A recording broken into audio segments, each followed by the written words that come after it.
going to read an essay I wrote about my father, and I brought a visual aid. This is a picture of him in the Air Force. Meredith Newcomb Stiles Jr., and he's of Newcomb Hollow Beach in Wellfleet. So you can think of him when you go there, if you go there. This is called God or Golf. A patchwork of new friends and relatives joined my family for Easter dinner one year. Card-carrying atheist, a cheerful but rabid evangelical co-worker, and my nephew's new in-laws with roots in Israel. So we tiptoed far away from Jesus talk. No controversy, no arguments. We devoured the lamb and potatoes between spurts of polite conversation, and at times I felt like a guest too. Growing up, I wanted answers about what actually happened to Jesus on Easter, who pounded nails into his body and why. So my brothers and sisters and I would bring up the subject in a pack sometimes, hoping that group pressure would spark a meaningful conversation. Hippity-hoppity, Jesus was crucified so we get candy on holidays? No link between Jesus and jelly beans was ever discussed, not in my family. I could only guess my father believed that the life of Jesus was some sort of silly confabulation that got eclipsed by lots of candy on Easter. He never went to church, and he never mentioned God, except when swearing. God damn it, will you girls stop borrowing my hairbrush? I peppered him with questions, the CEO of our family. But tell me, do you believe in God, Dad? My mother would shake her head and retreat to the kitchen, and I remember her calling out that we should all go to Sunday school sometime, at least once, because maybe we would like it. She heard they gave out lollipops. I'm not being flippant when I say my father worshipped on the altar of golf.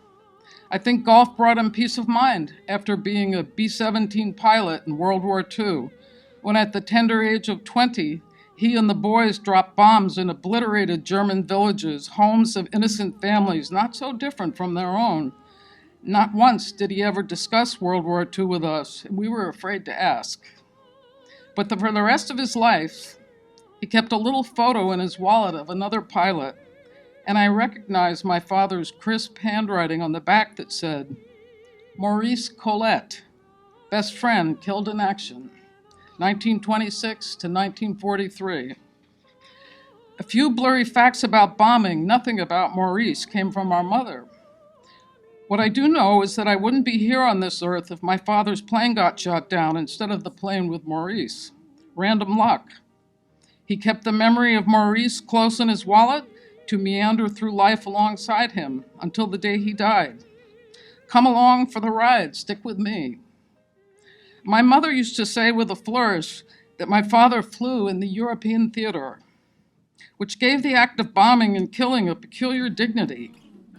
Bombing for the greater good, but not good for Maurice. Perhaps after such a horrendous war, it was hard for my father to believe in God, so he turned to golf for spiritual relief. 18 holes of golf, Saturdays and Sundays for as long as I can remember. And I like to think he left all life's troubles behind when he stepped out onto the wide-open, sweet-smelling grass. Best friend Maurice in his back pocket, out for a round of golf, far away from church. My mother finally forced us into a feeble stint with church when she sent us to Unitarian Sunday school. And all I remember is the minister's wife babbling on about the solar system and our amazing planet Earth. No crosses, no God, no Jesus.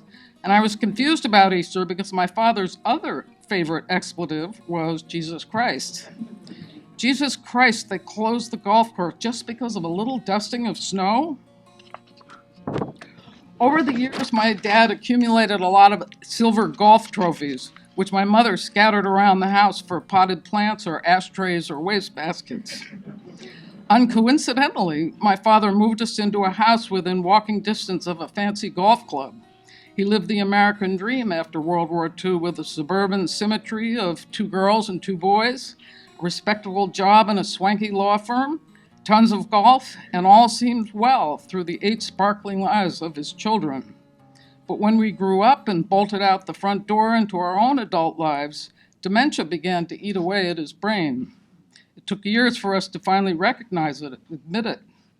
It was funny at first when he popped a handful of brown cat food in his mouth thinking it was plum pudding, or when we found the TV remote in the refrigerator, or when my mother found hordes of perfectly sharpened Ticonderoga yellow pencils stashed in every desk drawer.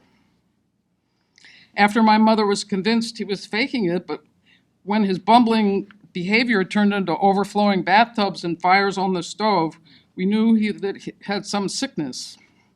My mother had enough, so for 5 long months he came to live with me and my own little family. Since my 2 toddlers were still in diapers, I thought it would be a snap to grab the adult pack and change him too. I would stand behind him so he couldn't see his grown daughter's face, my face, and I would maneuver the diapers on as I cackled about getting ready in the locker room for the big golf tournament. I told him we had to hurry up before it started, and that didn't give him time to realize what was actually happening. Diaper off, diaper on in less than 12 seconds.